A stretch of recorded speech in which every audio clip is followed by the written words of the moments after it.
Hi, I'm Kevin Burke with MedGyn Products. I'm going to show you how to set up your MedGyn Senator vacuum pump. First thing you want to do is you want to take out all the products out of the box. What you need to have is two 3/8 disposable collection jars, as you see here. Next thing, two measuring canisters, which your collection jars will go into later on. You will also need to have your disposable lids to go on top of the disposable collection jars. You'll need two caps, one disposable filter. You will need a gauze sack tissue trap and an O-ring, optional. 3/8 collection set, 6 foot pre-cut, and then your interconnecting tubing and a curette. Optional depending on what you're going to be using it for. Now, you have your C-clamps as you see here. First thing you're going to do, take the measuring cup. You're going to put it onto the C-clamps. You can also adjust these to how you want your bottling set up. Typically, it's all about preference. So we'll get these put on here for you, tube bottling system. Next step is you're going to want to take your disposable top here, get the O-ring and gauze sack. Like I said, it's optional, but it's up to you if you want to use it depending on your needs. So we put the O-ring onto the gauze sack. 3/8 to fit the top. What you're going to do next is you're going to take your disposable top and you're going to connect it on to the bottom of the lid. Once you have that done, you go back over here to your 3/8 disposable collection jars. You're going to insert these into the measuring canisters. Next step, you're going to enter the tops onto the jars. Just like that. Okay, once we have that done, now you can start connecting your tubing and your filter. So here's the disposable filter. This goes on the front, down below at the bottom of the vacuum pump. You want to make sure that you have the male going into the female fitting. Make sure it's snug tight.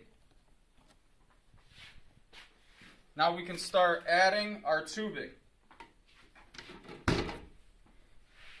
You want to make sure that you're running a clockwise airflow system. So let me turn it so you can view it okay. You want to enter the hose onto the male top. And this is going to go into the filter. Make sure it's on snug tight so you have a good vacuum. Next, you want to grab your interconnecting tube.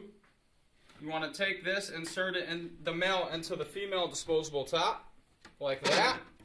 And then onto the next bottle, your second bottle, and put that onto the male. Make sure it's snug when you're putting it on there. You don't want to have any leaks or any, you want to make sure it's airtight. Okay? Next thing you can do is you can open up your collection set.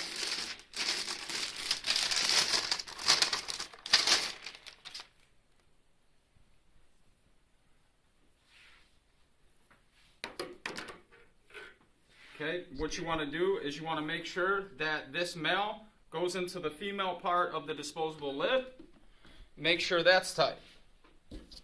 Now, remember these caps, we're going to need these to cap off. Now these caps are for capping off the third hole in the disposable top. Just in case you want to use 1/2-inch tubing, you can. It's optional depending on your procedure.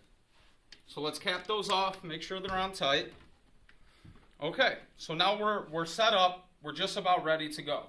Okay, depending on what size curette you're using, goes on to the end of the collection set. Now what we're going to do is you're going to follow your plug to the back of the Senator pump. Make sure it's plugged in, secure. Make sure that you have it plugged into the wall as well. Next step, make sure it's on max. The dial is all the way to the max before you turn it on. You want to hit the power button. Now, if you exceed 10, that means that your filter is loose and you're not getting a good vacuum. Okay, so it looks like it's okay from there. Now, take the end of your collection set, put your thumb over the hole, just to ensure that you're getting suction out of the machine. Okay, looks like it's working. Now go ahead and turn it off. You're pretty much ready to go.